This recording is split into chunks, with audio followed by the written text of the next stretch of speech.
Take 4. Hello everybody, Truman 5000 here. Got a little video for you.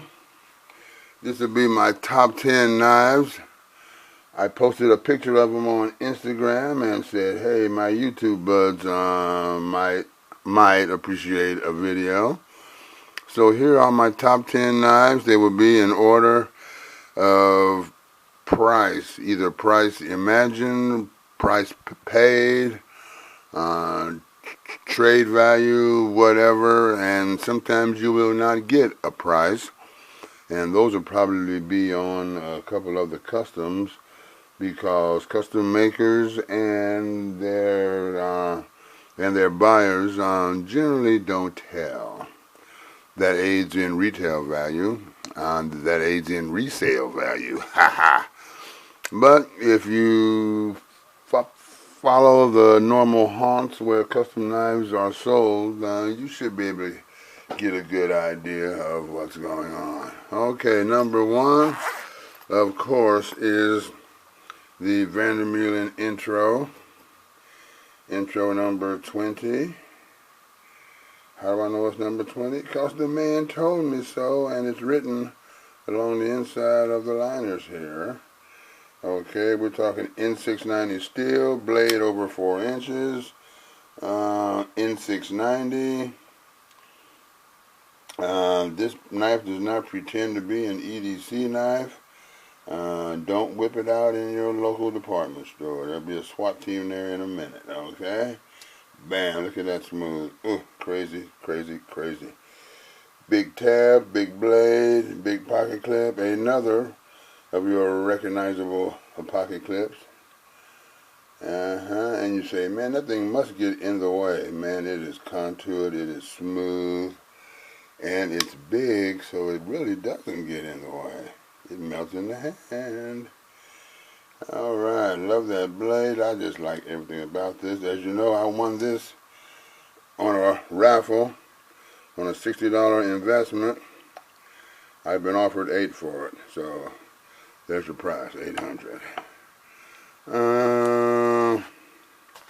Darrel Dominator, first generation. He announced it and I jumped on it, and here's mine. Level 1, because I'm a broke dude, $675. The only option was blade color, really. Either satin or what you see, the acid wash with the satin flats. That satin titanium, though, that just kicks this baby up a notch. His pivot, his bearings at the pivot. So just a great knife, just a chunk of a knife. Alright, there we go, there's that satin. S25VN, blah blah blah blah, like I said, $675. Okay, we have next my Mr. David Clarke, my specialist by Mr. Clarke. I wanted a big, heavy, solid feel looking knife. I think I got it. We have blue at the pivots, blue on the thumb stubs, blue liners,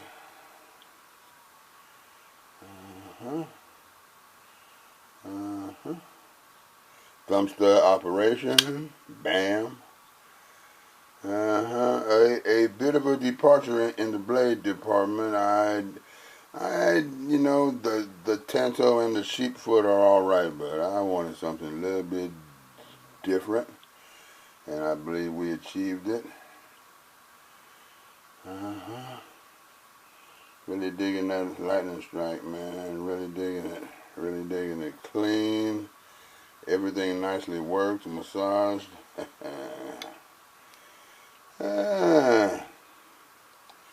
Okay, now that one was $675.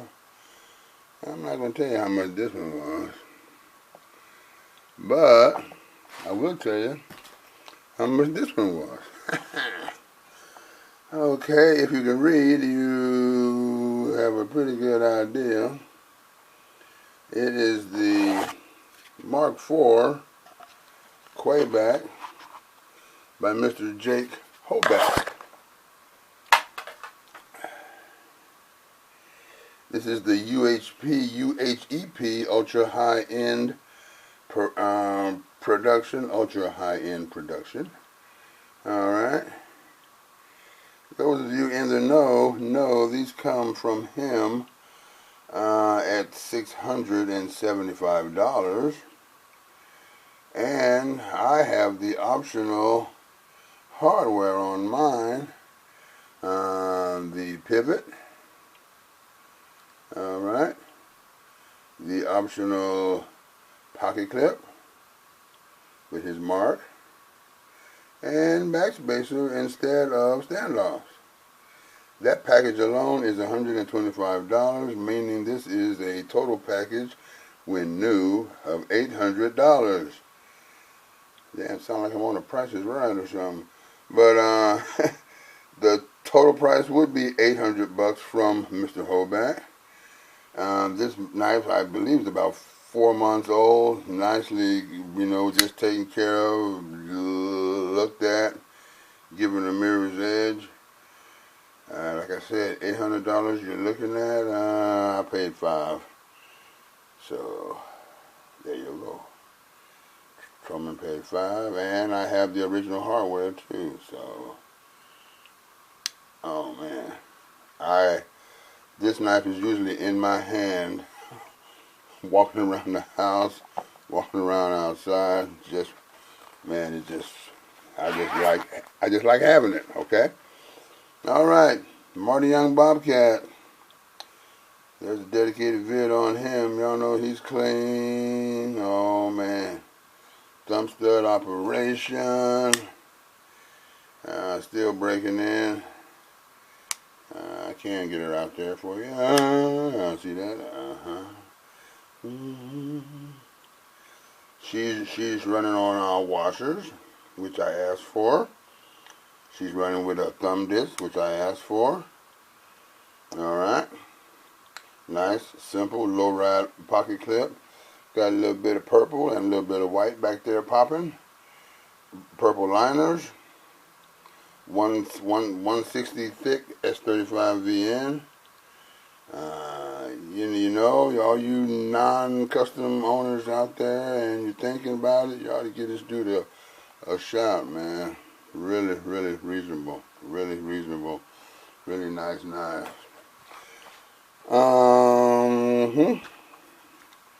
Bam, the Robert Carter Mid-Tech. This is number 2. The first one was the wrong one. It was all stonewashed, and if you're with me, that really wasn't a really good look.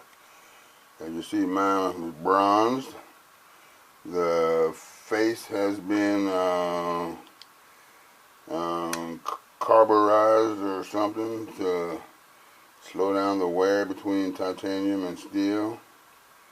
There is, like I like to say, the precision of the Robert Carter, right down the middle, nice and tight. Nice and tight. Blue standoffs, check that out. His Tanto, we talking 140, 154 steel. One of them. Alright. Definitely a favorite. Nice and slim, nice and tight, just a joy to own. Alright. Here's another fave. Well, they're all faves, but I hope you know what I mean. The Calvera Cutlery, Model 4, Jeremy Robertson. These are customs. You can get on the book, and he's known to just run off a bunch of them and put them up for sale. Bamo. And one thing about this dude is he makes his own hardware too. So I think that's pretty damn cool.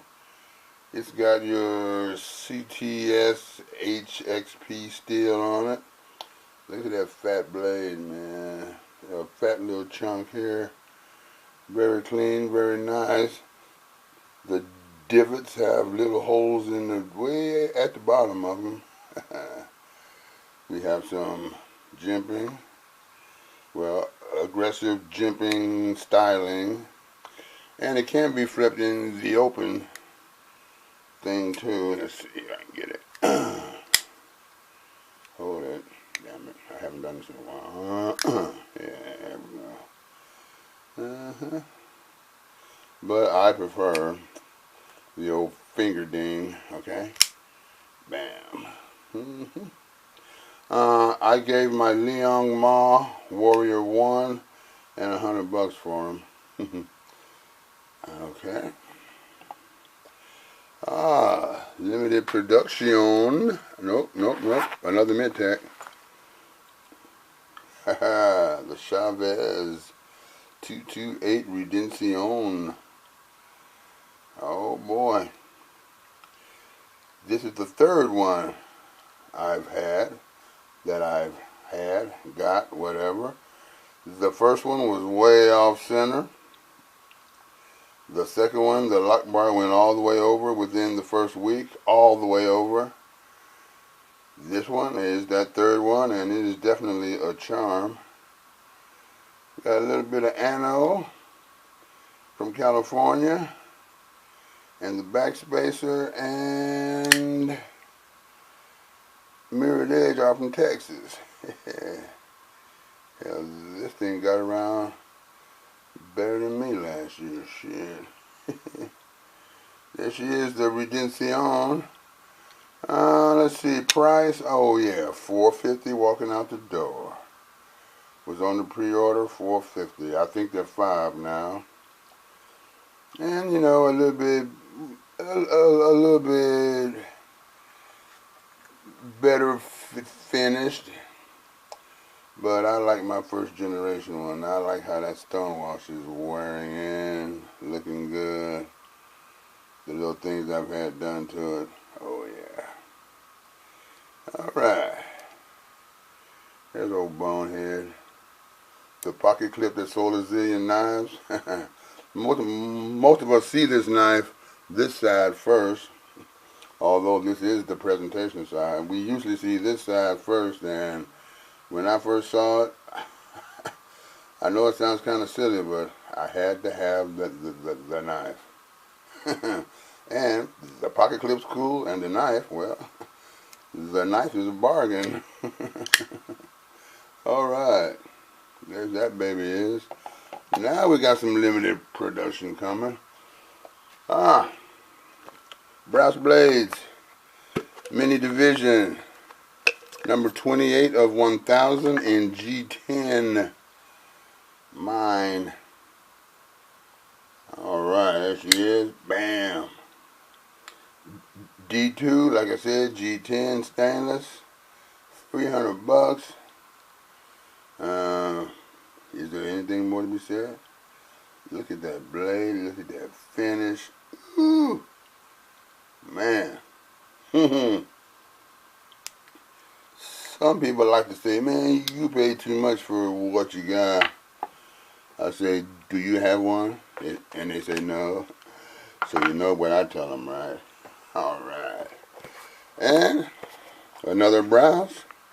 Imagine that. With a big old fat bead on it. Very much deserving. The VR71. A 4-inch blade. Here's another one you don't whip out in McDonald's to take care of a loose thread. Alright, we got your D2 stainless, G10. If you were in on the pre-order, these were $197. Alright guys, I'm going to let you go. I've been a little windy here. Alright, I hope you enjoyed them. I really dig this baby. She is cool, flips like a son of a gun. Oh yeah, look at that thing. Good God. Alright guys, Truman 5000 is